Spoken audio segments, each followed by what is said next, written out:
జీవుల సుడిగుండాల గురించి తెలుసుకుంటూ ఇంతవరకు దేహాన్ని వదిలినటువంటి జీవుడు అక్కడే అవ్యక్తంలో ఉండి పడేటువంటి వేదనని,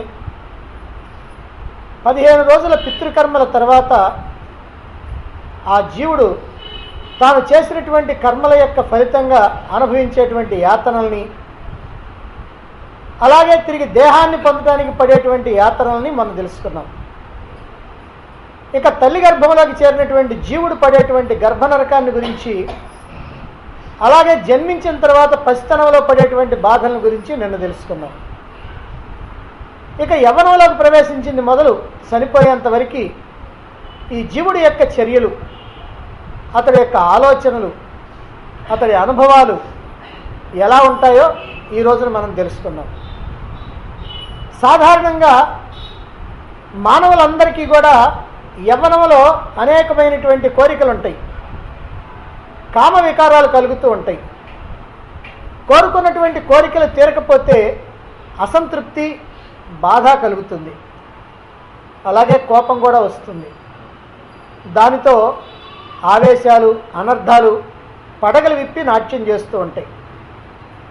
అభిమానం పెరుగుతుంది, అహంకారం ఆవేశిస్తుంది. ప్రతి జీవుడు కూడా తాను గర్భంలో పడినటువంటి బాధలన్నింటినీ మర్చిపోతాడు. ఇంతకుముందు అనేక జన్మల్లో చేసినటువంటి పొరపాట్లని మర్చిపోతాడు. అలా మర్చిపోయి మళ్ళీ మళ్ళీ ఈ కర్మల యొక్క సుడిగుండంలో ఇరుక్కుపోతాడు. సంసారాన్ని తయారు చేసుకుంటాడు, దుష్టులతో సహవాసం చేస్తుంటాడు, చెడ్ల అలవాట్లు దరికి చేరుతూ ఉంటాయి, స్త్రీల యొక్క సాంగత్యం చేస్తూ ఉంటాడు. మనసంతా కామవాసనతో నిండిపోతుంది. స్త్రీ సాంగత్యం పురుషుడికి, పురుషుడి యొక్క సాంగత్యం స్త్రీకి దోషం కాదని భావిస్తూ అతడు ఆ యవ్వనం అంతా గడుపుతూ ఉంటాడు. వాటి వల్ల అనేకమైనటువంటి అనర్థాలు కూడా ప్రాప్తిస్తూ ఉంటాయి. ఇక యవ్వనం కనుక దాటిందా ధన సంపదల మీద ఆసక్తి కలుగుతుంది, భోగాలు అనుభవించాలనేటువంటి తపన కలుగుతుంది. దానితో నిద్రాహారాలు మాని కష్టపడుతూ ఉంటాడు. ఒక్కొక్కప్పుడు ధర్మబద్ధమైనటువంటి సంపాదన చాలదని భావిస్తే అన్యాయంగా, అక్రమంగా సంపాదించాలనుకుంటాడు. దానితో మోసాలు, అన్యాయాలు, అక్రమాలు, లంచగొండితనం, దౌర్జన్యం, హింస మొదలైనటువంటి అనేక ఘోరాలు, అన్యాయాలు పెరిగిపోతూ ఉంటాయి. దానికి కారణం మనిషి అశాంతితో, అసంతృప్తితో, అనేకమైనటువంటి ఆలోచనలతో, ఈర్ష్య, అసూయలతో జీవితాన్ని గడపటమే. ఈ యవ్వనంలోనే రాగద్వేషాలు, కామక్రోధాలు, లోభమోహాలు, మదమాత్సర్యాలు ఇవన్నీ కూడా ఇప్పుడే అతడిలో బాగా పడగలు విప్పి నాట్యం చేస్తూ ఉంటాయి. ఈ లోకంలో ఉన్నటువంటి వస్తువుల వల్ల, వ్యక్తుల వల్ల కోరుకున్నటువంటి ఆనందం వస్తుంది అనేటువంటి భ్రమతో, మోహంతో వస్తువుల్ని, ధనాన్ని, సంపదల్ని పోగు చేసుకుంటూ ఉంటాడు. అంతగా కష్టించి సాధించినటువంటి వస్తువులు కానీ, ధన సంపదలు కానీ కాలక్రమంలో హరించిపోతూ ఉంటే దుఃఖాల పాలైపోతూ ఉంటాయి. అలాగే నా భార్య, నా బిడ్డలు, నా ఇల్లు, నా వ్యాపారం, నా స్థలం, నా డబ్బు అని బాగా మమకారాన్ని పెంచుకుంటాడు. అవన్నీ కూడా నిత్యమని అనుకుంటాడు. కానీ కాలక్రమంలో భార్యాపుత్రాదులు దూరం అయిపోతుంటారు, గృహం శిథిలమైపోతుంది, పొలం బీడువారిపోతుంది, ధనం దొంగల పాలవుతుంది లేదా ఇతరుల పాలవుతుంది. నశించిపోయేటువంటి వీటన్నింటినీ తలుచుకొని తలుచుకొని దుఃఖిస్తూ ఉంటాడు. దేహం మీద, కుటుంబం మీద అమితమైనటువంటి ఆసక్తితో వాటి యొక్క పోషణకి విపరీతమైనటువంటి శ్రమ చేస్తూ ఉంటాడు. అనేకమైనటువంటి పాపాలు చేస్తుంటాడు. స్వార్థంతో ప్రవర్తిస్తూ ఉంటాడు. విషయాలన్నీ వినాలని తెలుసుకోలేక భోగాసక్తితో రోగాల పాలవుతూ ఉంటాడు. ఎందుకనంటే విషము మనకి తాగితే లేదా లోపలికి తీసుకుంటే ప్రమాదం, కానీ విషయాలు మాత్రం అలా చూస్తేనే ప్రమాదం. ఎందుకంటే విషయాల మీద యొక్క ఆసక్తి వల్ల మనిషి పూర్తిగా పతనం అయిపోతాడు. అందుకే ఈ విషయాల్ని, విషం అనేటువంటి భావన సామాన్యమైనటువంటి మానవుడికి ఉండదు. ఇలా భోగాసక్తితోటి రోగాల పాలైపోతుంటాడు. ఈ విషయ భోగాలే అతన్ని పతనానికి చేరుస్తాయి. దేహం శిథిలమైపోతుందని దుఃఖిస్తూ ఉంటాడు. మమకారం పెంచుకొని చేయరానటువంటి పనులు చేస్తూ డబ్బు సంపాదిస్తూ ఉంటాడు. అయితే సంపాదించినటువంటి దాన్ని ముందు తన కుటుంబీకులు అనుభవించాలని, ఆ తర్వాత మిగిలిన దానిలో కొద్దిగా మాత్రమే తాను అనుభవించాలని భావిస్తూ అలా వ్యవహరిస్తూ ఉంటాడు. అయితే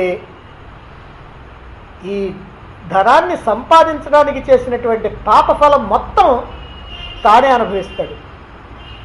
అవసరాలు తీరేంత వరకే ఆత్మీయులు నిలుస్తూ ఉంటారు. అవసరాలు తీరకపోయినా లేదా తమ కోరికలు నెరవేరేటువంటి అవకాశం ఏమాత్రం లేదని తేలినా ఇంటిలో ఉన్నటువంటి వాళ్ళు కూడా అతన్ని ఆదరించరు, గౌరవించరు, పైగా అవమానిస్తూ ఉంటారు. ఆదరణలన్నీ ఆక్రోశాలుగా మారుతుంటాయి, వినోదాలన్నీ విడ్డూరాలుగా మారుతుంటాయి, విచిత్రంగా మారిపోతూ ఉంటారు మనుషులు. చివరికి అందరూ కూడా తనని వదిలేస్తే మిగిలేది తీరని విషాదమే. కుటుంబాన్ని పోషించలేనటువంటి సమయం కనుక వస్తే రైతులు ముసలి ఎద్దుని ఏ రకంగా అయితే విడిచిపెడతారో అలాగే భార్య బిడ్డలు యజమానిని కూడా విడిచిపెడతారు. ఈ విషయాన్నే శంకరాచార్యుల వారు భజగోవిందంలో ఒక అద్భుతమైనటువంటి శ్లోకంలో తెలియజేశారు.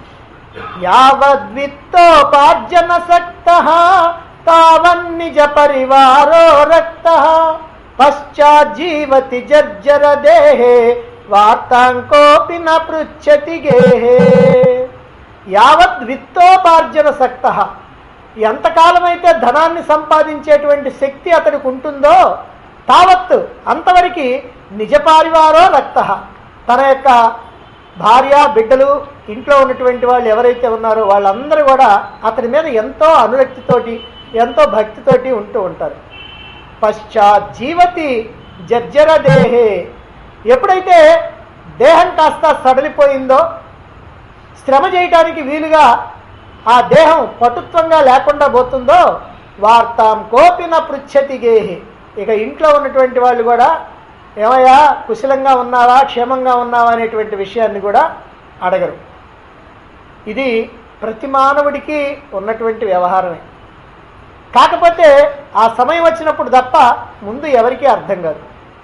కాలం ఎవరిని కనికరించదు. కాలానికి ధర్మమే కానీ దయ అనేటువంటిది ఉండదు. కాలం పరుగు పెడుతూ ఉంటే యవనం పతనమైపోతూ ఉంటుంది. శరీరంలో ఉన్నటువంటి బిగువులన్నీ సడలిపోతాయి, అవయవాలు పట్లు తప్పిపోతాయి, పనిచేసేటువంటి శక్తి సన్నగిలుతుంది, కంటి చూపు వినికిడి తగ్గిపోతుంది, సంపాదించేటువంటి ఓపిక ఉండదు, ముసలితనం వస్తుంది. ఇంతవరకు ఎవరినైతే పోషించడానికి తన యొక్క శక్తియుక్తులన్నీ కూడా ఉపయోగించాడో ఇప్పుడు వారి చేత పోషించబడాలి, వారి చేత అనేకమైనటువంటి మాటలు పడుతూ ఉండాలి. వృద్ధాప్యం వచ్చేటప్పటికీ ఇప్పటిదాకా వద్దామా ఆగుదామా అని పక్కన తప్పుకొని దాగి ఉన్నటువంటి వ్యాధులన్నీ కూడా వచ్చి పలకరిస్తూ ఉంటాయి, ఒక్కొక్కటి. దానితో తీవ్రమైనటువంటి బాధ. ఒకవైపు వృద్ధాప్యం, మరోవైపు రోగాలు బాధ పెడుతూ ఉంటే వీడిని అనవసరంగా మేపాల్సి వచ్చిందే అని బాధపడేటువంటి తన వాళ్ళ యొక్క సూటిపోటి మాటలు దుర్భరంగా ఉంటాయి. ఏం చేయాలో అర్థం కాదు. ఈ సమయంలో కూడా తన కుమారుడు ఏదైనా తప్పు చేస్తాడేమోనని, లేదా సంపాదించాల్సినంత సంపాదించలేకపోతున్నాడని కానీ, లేదా తన మనసులో ఇంకో రకంగా చేస్తే బాగుంటుందని కానీ అనుకున్నప్పుడు ఆ కొడుకు ఏదో సలహా ఇవ్వబోతాడు. కొందరు నసబెట్టుకుంటా ఉంటారు ఒట్టి సలహా ఇచ్చి ఊరుకోకుండా. దానితో ఆ కొడుక్కి విసుగు వస్తుంది. ఇంకా ఆపవయ్యా నీ సోది, ఎవడడిగాడు నీ సలహాని, ఏదో ఇంత ముద్ద పడేస్తా ఉంటే ఒక మూలన పడి ఉండకుండా ఎందుకు నసబెట్టుకొని మమ్మల్ని చంపుతావు అని ఆ కొడుకు విసుక్కుంటూ ఉంటాడు. అప్పుడు అనుకుంటుంటాడు, ఆహాహా వీడిని ఎంత ప్రేమగా పెంచాను, ఎలా పెంచాను, నాకున్నా లేకపోయినా నేను తిన్నా తినకపోయినా వాడు తినాలనేటువంటి ఉద్దేశంతో అన్నీ వాడికి తెచ్చి పెడతా ఉండేవాడిని. ఇప్పుడేమో ఈ రకంగా మాట్లాడుతున్నాడే, ఇంత చేసినటువంటి నన్ను ఇలా అవమానిస్తాడా అని బాధ కలుగుతుంది. ఈ రకమైనటువంటి బాధలతో క్రమక్రమంగా శరీరం ముడతలు పడుతుంది, ముఖం కళదప్పుతుంది, పళ్ళు ఊడిపోతూ ఉంటాయి, చేతికి ఆధారంగా కర్ర వస్తుంది. భోగాలను అనుభవించినటువంటి దేహం రోగాల పాలైపోతుంది. ఆకలి ఉండదు, నిద్ర పట్టదు. తిన్నది దేహాన్ని పాడు చేసింది, విన్నది చెవుల్ని పాడు చేసింది, చూసింది చూపుని చెడగొడుతుంది. పాతలన్నీ రోతలైపోతున్నాయి. బ్రతుకంతా కూడా భారంగా తయారవుతుంది. వేదనలన్నీ వెన్నంటి వస్తూ ఉంటాయి. రోదనలన్నీ ముందు నిలిచి దారి చూపిస్తూ ఉంటాయి. బిడ్డలు అవమానిస్తూ ఉంటే అలా అవమానిస్తూ పెట్టేటువంటి అన్నాన్ని కుక్కలాగా గతికి కాలం కోసం ఎదురు చూస్తూ దుర్గతితో జీవితాన్ని వెళ్ళబుచ్చాలి ఈ వృద్ధాప్యంలో ఉన్నటువంటి పరిస్థితి.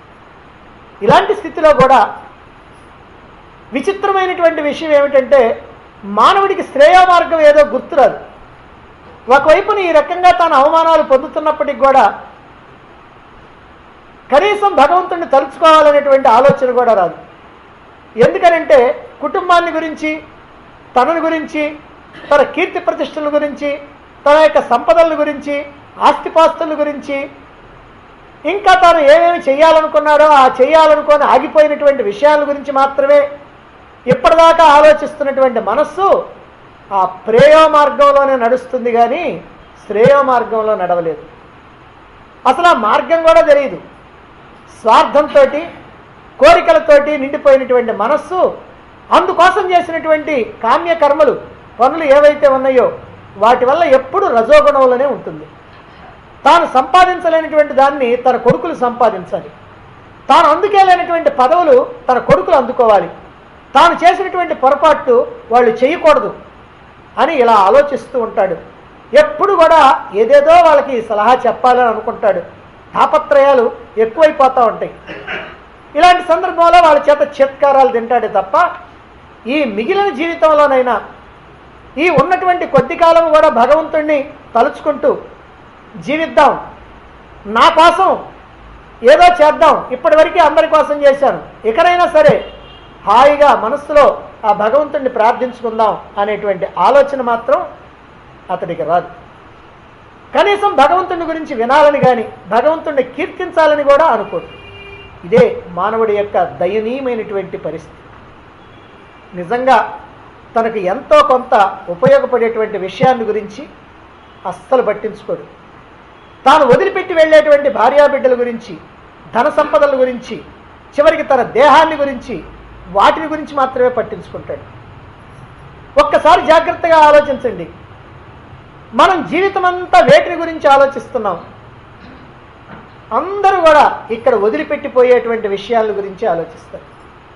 అది భార్యాబిడ్డలు కావచ్చు, ఇళ్ళు వాకిళ్ళు కావచ్చు, ధనం కావచ్చు, సంపదలు కావచ్చు, వస్తువులు కావచ్చు, పదవులు కావచ్చు, ఇంకా ఏవైనా సరే ఇవన్నీ కూడా మనం విడిచిపెట్టిపోయాయి. ఈ విడిచిపెట్టిపోయే వాటి కోసం మానవుడు పుట్టిన దగ్గర నుంచి చచ్చిపోయేంత వరకు తీవ్రంగా తపన పడుతూ ఉంటాడు. వాటి కోసమే అతను నిద్రాహారాలు మాని కష్టిస్తూ ఉంటాడు. కానీ మనతో వచ్చేదేమిటి? ఇవి ఏవి రాకపోతే మనతో ఏమొస్తాయి?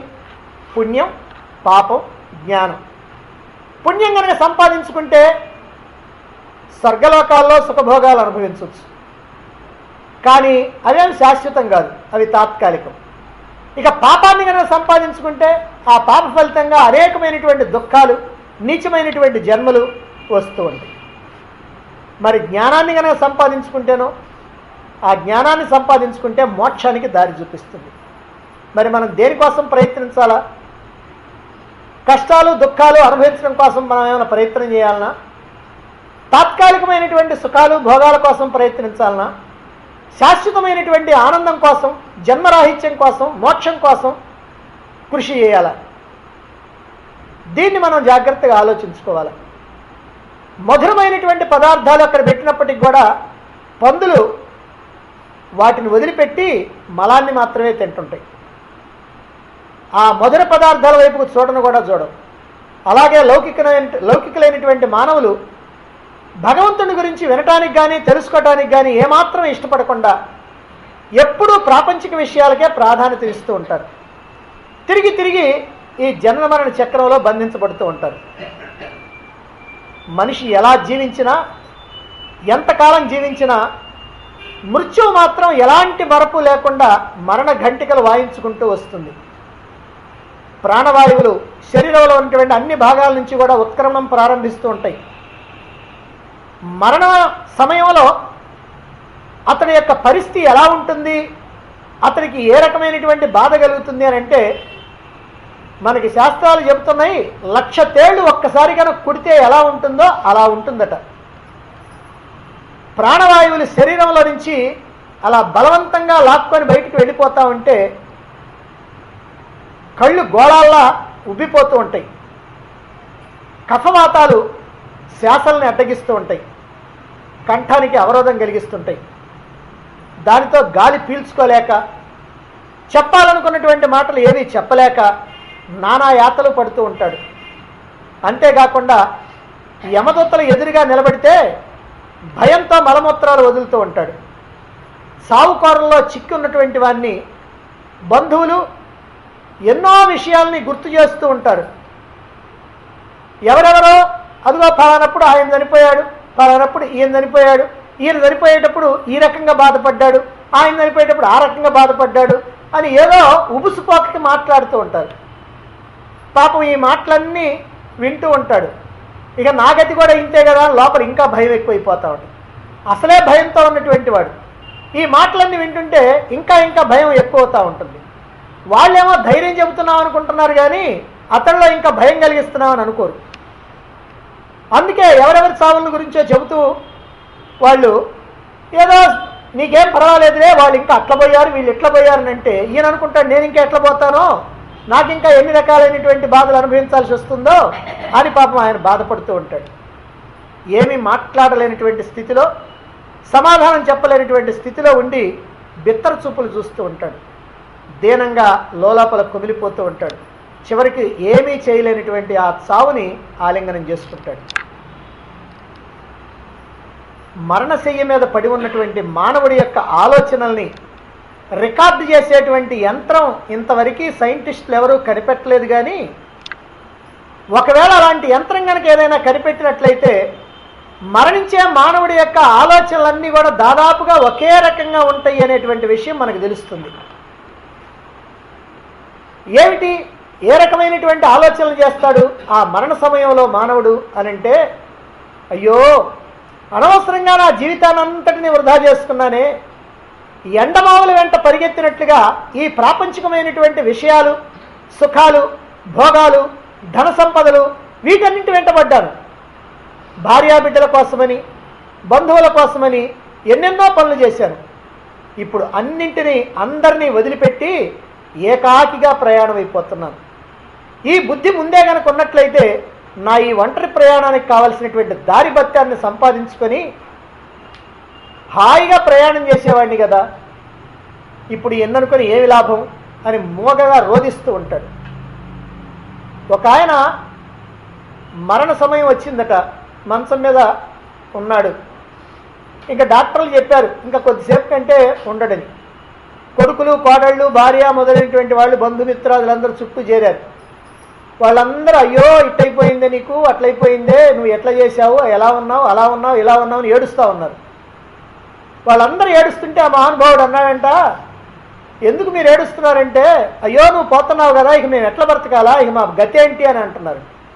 అంటే అప్పుడు చెప్పాడంట, ఇప్పుడు సంపాదించింది మొత్తం మీకే ఇస్తున్నా, ఇళ్ళు వాకిళ్ళన్నీ మీకే ఉన్నాయి, ఏ బ్యాంకులో ఎంత ఉందో ఆ డిపాజిట్ రసీదులు కూడా నీ దగ్గరే ఉన్నాయి, ఇంకా ఎక్కడెక్కడ ఆస్తులు ఉన్నాయో అన్నీ చక్కగా మీకు చెప్పేశా, మీరందరూ ఒకరికొకరు తోడుగా ఉన్నారు.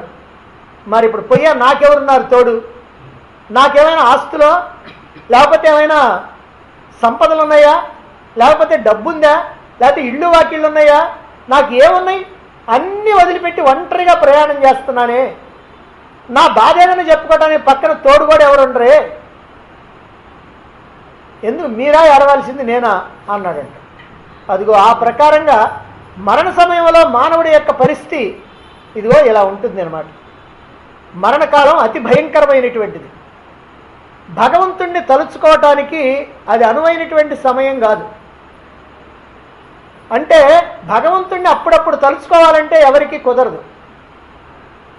బ్రతుకులో లేనటువంటి వెలుగు సావులో కావాలంటే ఎలా వస్తుంది? బ్రతుకంతా అల్పమైనటువంటి విషయాల కోసం, తాత్కాలికమైనటువంటి సుఖాల కోసం, భోగాల కోసం, అన్యమైనటువంటి విషయాల కోసం, భగవంతుడికి తప్ప మిగిలినటువంటి అన్ని విషయాల కోసం వెచ్చించి ఇప్పుడు చావులో మాత్రం భగవంతుడు గుర్తు రావాలంటే ఎలా వస్తాడు? చుట్టూ కూర్చున్నటువంటి వాళ్ళు భగవంతుడి గురించి ఏదైనా చెబుతున్నా ఆయనకి వినపడదు. ఆరోగ్యంగా ఉన్నప్పుడు, అన్ని అవయవాలు చక్కగా పనిచేస్తున్నప్పుడు, మనసు ప్రశాంతంగాను బుద్ధి సూక్ష్మంగాను బాగా కుశలతతోనూ ఉన్నప్పుడు భగవంతుడిని స్మరించాలి, ధ్యానించాలి. ఆ భగవంతుడి గురించి తెలుసుకోవాల్సినటువంటి విషయాలు ఏవైతే ఉన్నాయో అవి తెలుసుకోవాలి. శక్తి ఉన్నప్పుడే ముక్తిని గురించి ఆలోచించాలి. దీపం ఉన్నప్పుడే ఇల్లు చక్కబెట్టుకోవాలి. సావు రాకముందే చావును దర్శించాలి. ఎలా బ్రతకాలి అని కాకుండా ఎలా చావాలి అని ఎప్పుడు కూడా ఆలోచించాలి. దాన్నే మరణాన్ని మంగళప్రదం చేసుకోవాలి అని చెప్పటం. మరి అటువంటి వారికే తరుణోపాయం అని అంటే ఏమిటో తెలుస్తుంది.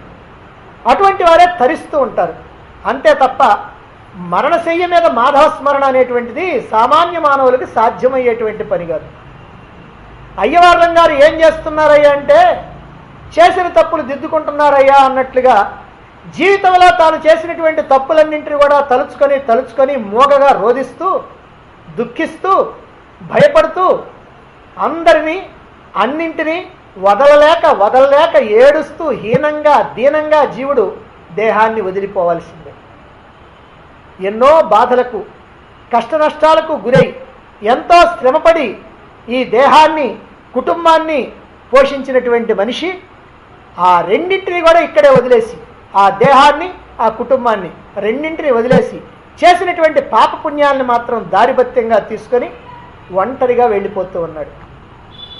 తాను ఆర్జించినటువంటి పాపద్రవ్యాన్ని, పాపాలు చేసి ఆర్జించినటువంటి సొమ్ముని కుటుంబంలో ఉన్నటువంటి వాళ్ళు అనుభవిస్తూ ఉంటే తాను మాత్రం కేవలం పాపాన్ని మాత్రమే అనుభవించడానికి ప్రయాణమైపోతూ ఉంటాడు. ఇది మానవుడి యొక్క జీవన గతి. ఇది దయనీయమైనటువంటి చరిత్ర. ఇదే మరణ సమయంలో అందరికీ జ్ఞాపకం వచ్చేది. ఆ రోజును సంపాదించడం కోసం, ఆస్తులు సంపాదించడం కోసం, లేదా పదవులు సంపాదించడం కోసం, లేదా భోగాల కోసం ఎన్నో రకాలైనటువంటి అకృత్యాలు చేశారు. నా వాళ్ళందరూ సంతోషిస్తారు, నా భార్యాబిడ్డలు ఆనందిస్తారని. మరి ఇప్పుడు ఏం జరుగుతుంది? వాళ్ళు ఆనందించే మాట నిజమే, కానీ నువ్వు మాత్రం ఆ చేసినటువంటి పాపాలను మాత్రం పట్టుకొని పోతున్నావు. కాబట్టి ఇది మానవుడికి అప్పుడు తెలివి వస్తుందన్నమాట. అదిగో ఆ రకమైనటువంటి తెలివి వచ్చినప్పుడు ఇక సమయం దాటిపోయింది కనుక చేతులు గాలిన తర్వాత ఆకులు పట్టుకున్నట్టుగా అప్పుడు ఏ ప్రయోజనం ఉండదు. ఇలా ప్రతి జీవుడు కూడా పుట్టక ముందు తల్లి గర్భంలో నరకయాతలను అనుభవించాలి. పుట్టిన తర్వాత కొన్ని సుఖాలతో పాటు అనేకమైనటువంటి దుఃఖాలని, జన్మ దుఃఖం, జరా దుఃఖం, వ్యాధి దుఃఖం, మరణ దుఃఖం అనేటువంటి దుఃఖాలని ఎన్నింటినో అనుభవించాలి. ఇక మరణానంతరం తిరిగి శరీరాన్ని ధరించేంత వరకు ఎన్నో యాతనలు అనుభవించాలి. పైగా ఒంటరిగా దిక్కులేని వాడిలాగా అనుభవించాలి. మొత్తం మీద జన్మ అంటే దుఃఖం అని అర్థం. దుఃఖం తప్ప ఈ జన్మలకి ఇంకేమీ లేదు. అయితే ఇన్ని కష్టాలు పడుతున్నా, ఇన్ని దుఃఖాలు అనుభవిస్తున్నా, ఇన్ని యాతనలను అనుభవిస్తున్నా వీటన్నింటినీ మర్చిపోతూ ఉన్నాడు. మళ్ళీ సుఖాల కొరకు, భోగాల కొరకు ప్రపంచంలోకి తొంగి చూస్తున్నాడు. ప్రాపంచికమైనటువంటి విషయ వస్తువుల వ్యామోహంలో చిక్కుకొని స్వార్థంతో జీవిస్తూ ఉన్నాడు. సుఖ సంతోషాల కోసం, ఆనందం కోసం అరులు చేస్తున్నాడే కానీ తన యొక్క ఈ యాతనల గురించి ఆలోచించటం లేదు, ఎవరిన చెబితే వినటం లేదు. ఒక వ్యక్తి అడవిదారి గుండా వెళుతున్నాడు. ఒక పులి యొక్క గాండ్రింపు వినిపించింది. అలా వినిపించేటప్పటికీ చుట్టూ చూశాడు. ఒక పులి తన వైపుకే పరుగులు తీసుకుంటూ వస్తా ఉన్నది. పులి తరుముకుంటూ వస్తున్నది. మరి ఈ వ్యక్తి ఏమో పరుగులు తీస్తూ ముందుకు వెళుతూ ఉన్నాడు. భయంతో అలా పరిగెత్తి చూసుకోకుండా ముందుకు వెళ్ళి ఓ పాడుపడ్డ బావిలో పడిపోయాడు. ఆ బావి ఒడ్డున ఓ పెద్ద మర్రి చెట్టు ఉంది. దాని యొక్క ఓడలు ఈ బావిలోకి దిగి ఉన్నాయి. అయితే ఇతను పడతంతో ఒక ఓడను పట్టుకున్నాడు. అలా పట్టుకొని ఆ ఓడను పట్టుకొని ఆ లోపల వేలాడుతూ ఉన్నాడు. అప్పుడు చూచాడు క్రిందికి. అది అసలే పాడుపడినటువంటి బావి. అక్కడ నాగుబాములు అటు ఇటు తిరుగుతూ బుసలు కొడుతున్నాయి. భయంతో బెక్కదచ్చిపోతున్నాడు. పైకి చూశాడు. తనను వెంబడించినటువంటి పులి ఒడ్డున కాచుకొని కూర్చున్నది. తన వైపే చూస్తున్నది. ఎప్పుడు పైకి వస్తాడా, ఎప్పుడు వేసేద్దామా అనేటువంటి ఆలోచనతో అది ఉంది. ఇంకా పైకి చూశాడు, ఆ చెట్టు మీద ఒక కోతి తాను పట్టుకున్నటువంటి ఓడను కొరుకుతా ఉంది. అది ఎప్పుడు కొరకటం పూర్తి అయిపోద్దో, ఎప్పుడు తాను కాస్త ఆ బావిలో పడిపోతాడో ఆయనకే అర్థం కావటంలా. పులేమో గాండ్రిస్తున్నది, కోతేమో దాన్ని కొరుకుతా ఉన్నది, పాములేమో కింద బుసలు కొడుతూ పడగలెత్తి అటు ఇటు తిరుగుతూ ఉన్నాయి. అదే సమయంలో ఆ చెట్టు పైన ఒక తేనె పట్టు నుంచి ఒక్కొక్క బొట్టు తేనె కారుతా ఉంది. కారుతా ఉండేటప్పటికి అది చూశాడు. చూసి ఆ నాలుకనట్లా చాపి అటు ఇటు ఊగుతున్నాడు. ఆ ఊడ పట్టుకొని ఊగుతున్నాడు. ఆ తేనె బొట్టు కోసమని ఊగుతూ ఉన్నాడు. పాపం కింద పాములు, పైన పులి, ఆ పైన కోతి ఆ ఊడను కొరుకుతూ ఉంది. ఎప్పుడు పడిపోతాడో తెలియదు. ఇలాంటి పరిస్థితుల్లో ఆ తేనె బొట్టు కోసం నాలుక జాపి ఆ బొట్టును ఆస్వాదించి ఆనందిస్తూ ఉన్నాడు. నిజంగా ఇది అతడి పరిస్థితి కాదు, ఇది మన పరిస్థితి. ఎందుకంటే ఈ లోకంలో ఉన్నటువంటి మానవులందరి పరిస్థితి కూడా ఇలాగనే ఉంది. ఈ లోకంలో దొరికేటువంటి తాత్కాలికమైనటువంటి ఏదో ఒక సుఖం కోసం, సంతోషం కోసం, భోగానుభవం కోసం, స్వార్థంతో ఎన్నో రకాలైనటువంటి కర్మలు చేస్తూ ఉంటారు. వాటి కారణంగా జన్మలు వస్తూ ఉంటాయి. ఆ జన్మలకి ముందు తల్లి గర్భంలో ఉన్నప్పుడు, ఆ జన్మ ఎత్తిన తర్వాత పుట్టిన దగ్గర నుంచి చనిపోయేంత వరకు, జన్మ అంతమైపోయిన తర్వాత ఎన్నో రకాలైనటువంటి యాతనల్ని అమాయకంగా అజ్ఞానంతో అనుభవించడానికి సిద్ధపడుతున్నాడే కానీ ఇవన్నీ అనుభవించకుండా తప్పించుకునేటువంటి మార్గం ఏమిటా అని ఆలోచించటల్లా. ఇవన్నీ ఇలా ఉన్నప్పటికీ కూడా అదిగో ఆ తేనె బొట్టులాగా ఏదో ఒక తాత్కాలికమైనటువంటి సుఖం కోసం మానవుడు వెంటబడతా ఉన్నాడు.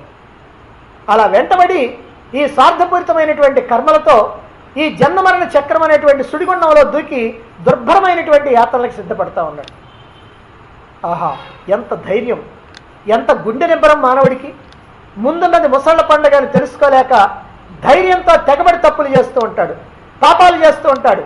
84 లక్షల రకాలైనటువంటి జీవరాశుల్లో పుట్టి గిట్టిన తర్వాత అపురూపంగా దుర్లభంగా లభించినటువంటి ఈ మానవ జన్మని సార్థకం చేసుకోవాలనేటువంటి ఆలోచన లేకుండా వృధా చేసుకుంటూ ఉన్నాడు. తాను వదిలిపెట్టి వెళ్లాల్సినటువంటి వాళ్ళ కోసం, వదిలిపెట్టి వెళ్లాల్సినటువంటి వస్తువుల కోసం ఎన్నో తిప్పలు పడుతూ, ఎన్నో రకాలైనటువంటి కర్మలు చేస్తూ నానా యాతనలకి అమాయకంగా సిద్ధపడుతున్నాడు మానవుడు. శాస్త్రాలు చెబుతున్నా, ఇతిహాసాలు పురాణాలు చెబుతున్నా, పెద్దలు మహాత్ములు గురువులు ఎంతగా బోధిస్తున్నా వినిపించుకునేటువంటి స్థితిలో లేడు. ఆ వినిపించుకోవడానికి కావాల్సినటువంటి టైం కూడా పాపం అతనికి దొరకటం లేదు.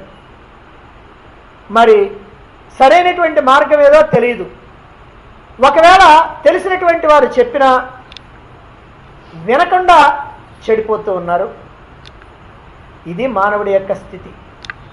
కాబట్టి ఇప్పటికైనా ఈ విషయాలన్నీ కూడా తెలుసుకొని మళ్ళీ మళ్ళీ మనస్సులో ఆలోచించుకొని మళ్ళీ మళ్ళీ గుర్తు చేసుకొని మళ్ళీ మళ్ళీ జన్మలు రాకుండా, జన్మల కారణంగా దుఃఖాలు కలగకుండా జన్మరాహిత్యాన్ని, మోక్ష మార్గాన్ని తెలుసుకొని పెద్దల యొక్క గురువుల యొక్క సూచనలతో ఉపదేశాలతో ఈ మోక్ష మార్గం వెంట ప్రయాణం చేసి పరమాత్మతో ఐక్యమై శాశ్వతమైనటువంటి ఆనందాన్ని, మోక్షాన్ని పొంది జన్మని సార్థకం చేసుకోవాలా.